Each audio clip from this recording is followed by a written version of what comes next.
hey, I've said it before. The God starts off and I got a man, and oh well, that wasn't enough. Let's make him a partner. So now I got a man and a woman. Everything's gonna be fine, and then that goes bad, and so all right, kick you guys out of the garden. No more, get to play nice with everybody else, and then it builds up and it goes horribly, horribly wrong again. So now I'm gonna flood the whole earth and just keep this one family alive. Instead of focusing on everybody, it's one family, and surely this one good family will correct things. And then a few hundred years later, they're building a tower, and no, that's not what you can't build a tower to heaven. I didn't want you to do that. So let's confuse them all. And now instead of worrying about everybody on the planet, I'm just going to stick with this one little tribe where everything. Maybe I'll get it right this time. Where everything's going to repeatedly go wrong again. I memean, it's this comedy of errors. Where what kind of inept buffoon are we talking about?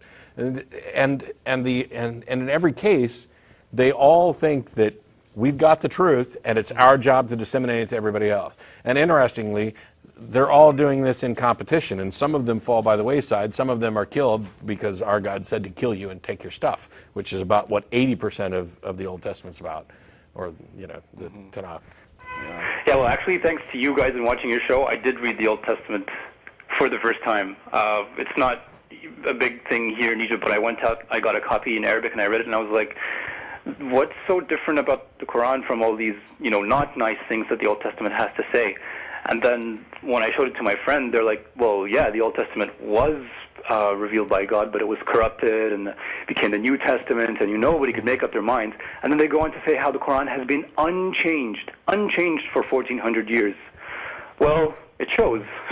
Yeah. I mean, it was written by 7th century men for 7th century men. How it's so obvious. I don't know. Like, it's enough to make yourself suspect that maybe you don't know something that they don't. Do they know something I don't? Because it just smells of a rat to me that this book is at all relevant now. I mean, you've obviously heard the violent passages in the Quran about, you shall slay them wherever you find them and such. Right. And then Muslim apologists will say, well, you're taking it out of context. Yeah, because there's two of those passages that are almost the same. So whenever you say it, they'll say that this one's actually talking about a time of war, and one of the passages is and one isn't. I'm curious, as in your experience, I don't know how many atheists you run into. Zero. This is the first time I ever have a conversation with an atheist ever in my entire life. Oh, well, then you can't answer the question I was going to ask. Oh, okay. But there was curiosity because of this new Pew research that shows that atheists generally tend to know more about religion than religionists. I wondered if that had been your experience in meeting other atheists who had been Muslims, if they knew more. But if we're the first, move. No. I do want to ask you to come out as an atheist here. Really risky. There have been writers and authors in the past who have very subtly tiptoed, and they have been, some have been murdered in their offices. Some of them got stabbed. We have a very famous Nobel Prize-winning author. His name is Naguib Mahfouz. He won the Nobel Literature Prize in 1988 for a book he wrote. It was an allegory about God being the elder of a village, and then all his people were like sheep following him. And yeah, people saw that, and then a gang of fundamentalists was waiting down by his house, and they stabbed him in the throat. He survived for another 20 years, but they silenced him. It's impossible to know how many atheists there are here. I'm sure there must be many, but because of the really heavy cultural, social endorsement of this, and like you hear the prayer 5 times a day. If you didn't hear it once, if one of those was missed, you'd look up and say, "Oh my God, something is wrong." It's so tied up in our culture, in our language, in our way of thinking that it's like you're considered it's considered treasonous to be an atheist. Treasonous. I'm curious about a couple of things. You talked about how the Quran, once you read it in English, made less sense in English than Arabic. But I've heard Muslims actually use that to say that yes, you need to read it in the original Arabic because it doesn't make sense in English. Exactly, that's the thing too. That exposes the weakness of what should be an all-powerful, all-knowing being. An all-powerful, all-knowing being he would make reveal a book in such a difficult his language. His message would be comprehensible no matter what. Yeah. Yeah, well, in Arabic also, the Arabic language is really different from English, and the way of thinking in it is also really different. But so I'm wondering during these, having, granted, I've been to Alexandria and I wasn't, granted, I was a Christian at the time, which would have still made me an apostate, but not nearly as bad. And I wasn't, killed while I was walking the streets, and we drove down to Giza on a bus, etc. But you're talking about hearing, the call to prayer 5 times a day and whatever. I know that you can't be out, and I wouldn't encourage you to. I mean, I've said this before, if you're at a risk of loss of life, limb, job, happiness, family, whatever, keep lying, pretending, whatever. But do you find yourself participating? For example, if you're in the office and the call to prayer occurs and everybody hits the mat, do you have to participate in that as well? And if there are people walking around not praying, aren't they like putting a big red flag on themselves?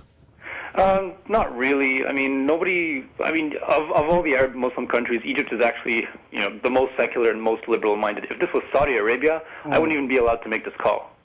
No way. If the Saudi Arabia, they have something retarded called the prayer police. They go around, make sure that all shops are closed during prayer. If there's a shop that's open, you're taken downtown, and there's a big fat fine you have to pay. They also have something ridiculous called the Ministry of Virtue and Vice. It's about making sure that, we can't see a woman's fingernails and all that such that. No, but in Egypt, no, it's okay.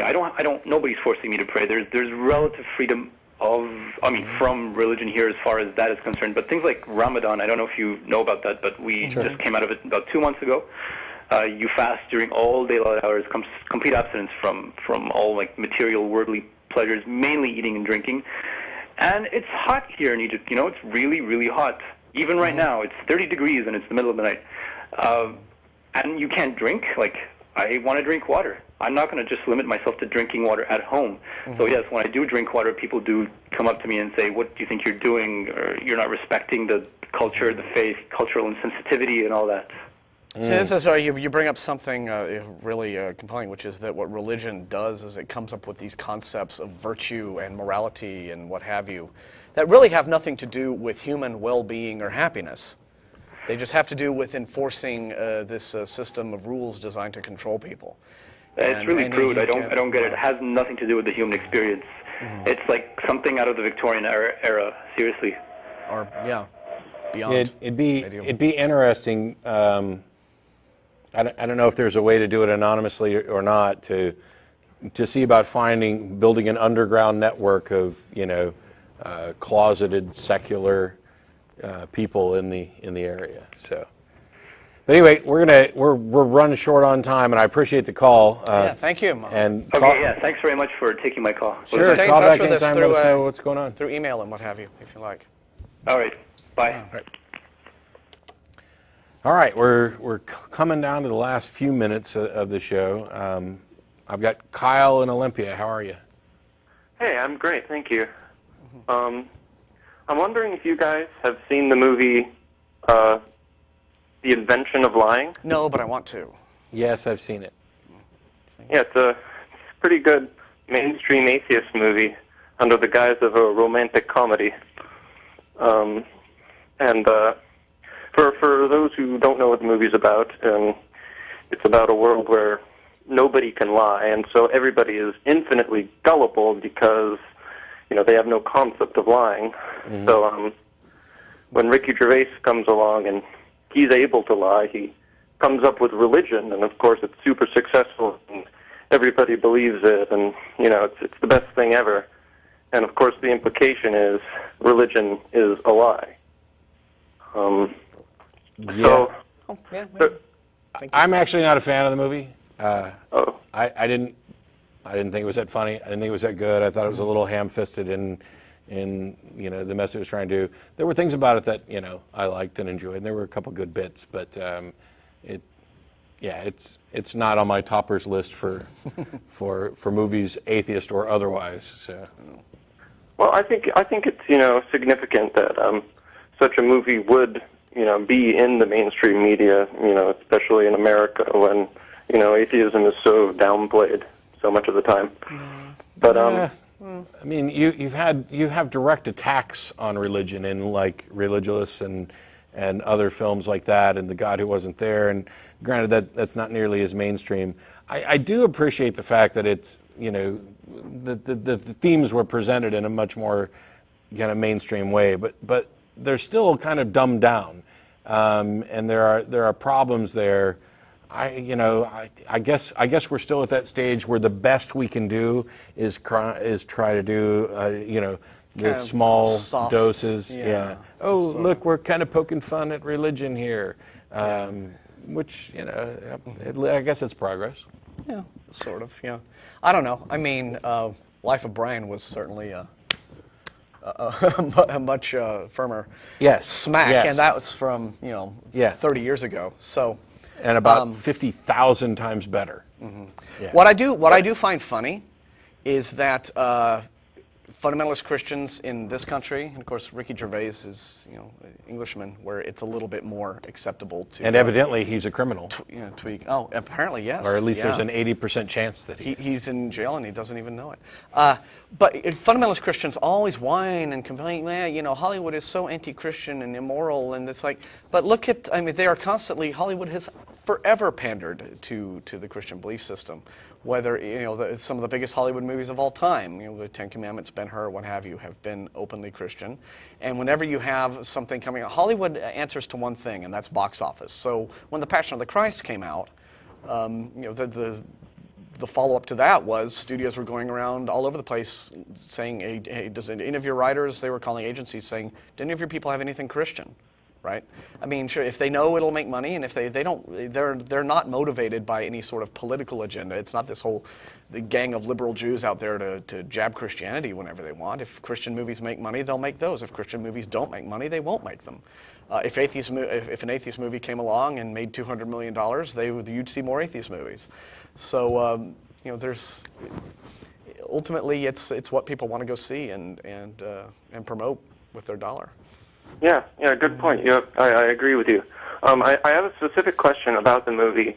So there's a scene in it where Ricky Gervais is at his mother's deathbed, and she's telling him how scared she is of this unknown afterlife, and she thinks it's just going to be an eternity of nothingness. And so that's, the point where he says, oh, I can lie so I can comfort her. Yeah. And tell her it's all going to be wonderful. Yeah, and on that, I got to stop you because we're out of time.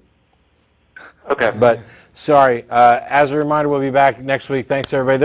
I don't know, you guys have a camera in your new booth? No, I guess not. Don't, but, thanks everybody, for showing up. Thanks, Martin. Oh, and sure, we'll see you all again next week. And don't forget about Thread Gills after the show.